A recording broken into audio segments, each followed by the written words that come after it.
आखाती युद्धाचा परिणाम आता भंडाऱ्यातील टिफिन सर्व्हिसवरही झालेला आहे।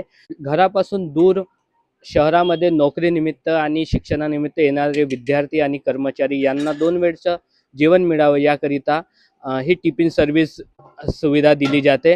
मात्र या सिलेंडर नसल्यामुळे हे टिफिन सर्व्हिसचे संचालक आता चुलीवर स्वयंपाक करत आहेत। आपल्यासोबत खेटाडे कुटुंबीय आहे, यांचा हा 13 वर्षापासून व्यवसाय सुरू आहे। सिलेंडर नसल्यामुळे आता ते चुलीवर स्वयंपाक करत आहेत।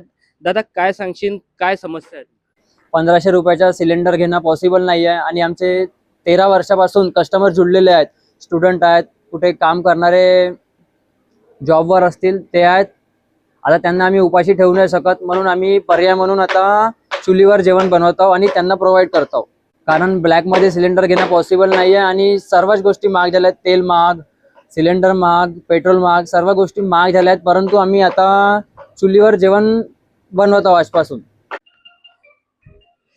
13 वर्षापासून सुरू असलेला व्यवसाय अचानक टिफिन बंद करता येत नाही। ग्राहकांना सुविधा देणे हाच त्यांचा एक ध्येय असल्यामुळे आता चुलीवर स्वयंपाक करणे हे भाग पडलेलं आहे। नितीन कुथे, LS मराठी, भंडारा।